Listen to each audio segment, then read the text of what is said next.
সকাল হতেই পুকুর পাড়ে আসতেই চক্ষু চড়ক গাছ মাছ চাষের, যেখানে সেখানে জলে ভেসে বেড়াচ্ছে মৃত মাছ।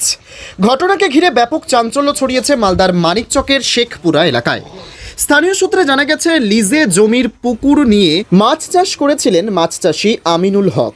দীর্ঘদিন ধরে এই পেশার সঙ্গে যুক্ত তিনি, কিন্তু কখনোই এরকম অবস্থার সম্মুখীন হতে হয়নি তাকে। এ যেন এক নতুন অভিজ্ঞতা।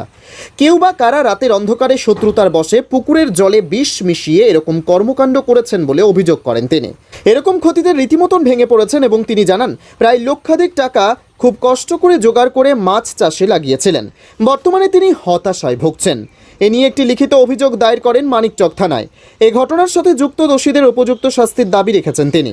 মানিকচক এলাকাতে বিভিন্ন জায়গায় এরকম পুকুরে মাছ চাষ করে জীবিকা নির্বাহ করেন বহু মানুষ। তবে এরকম ক্ষয়ক্ষতি হলে স্বাভাবিকভাবেই মাছ চাষের সাথে যুক্ত হতে ভয় পাবেন এলাকার মাছ চাষিরা। হ্যাঁ, আমি কালকে এসে দেখছি, ঈদের মাছ ছিল আমাদের, ঈদের মাছ পড়ে এসে দেখছি যে সব মাছ মরে গেছে। হ্যাঁ, কেউ আমাদের মানে করে মানে বিষ ফেলেছে পুকুরে বলে মাছগুলো মারা গেছে। কে ফেলেছে? সেটা তো বলতে পারছি না নাম এখন। হ্যাঁ, কোথায় আছে আপনার পুকুরটা? আমার পুকুর শেখপুরা। আচ্ছা, খুবই করেছিলেন মাছ চাষ?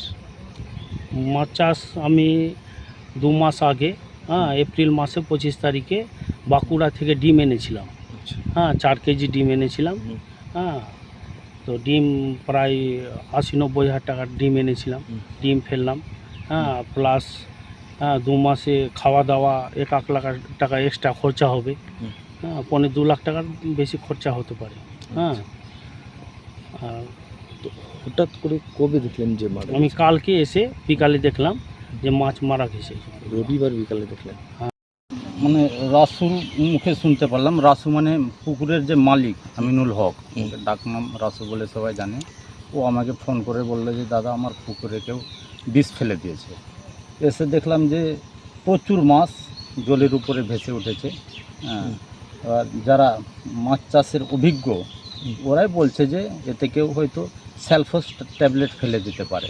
আচ্ছা, মানে এক প্রকার বিষ, হ্যাঁ, যেটাতে মাছ মারা যায়। হ্যাঁ, মাছ মারা যায়। আচ্ছা, ওই দানা শস্যর কাজে ওই ট্যাবলেটটা কি ব্যবহৃত দেখলেন হয়। যে পিএইচ লেভেল কি ঠিকঠাক আছে? এবার আমি ওই পুকুরের মালিককে জিজ্ঞেস করলাম। ও বললো যে আমি তো 10 দিন 15 দিন অন্তর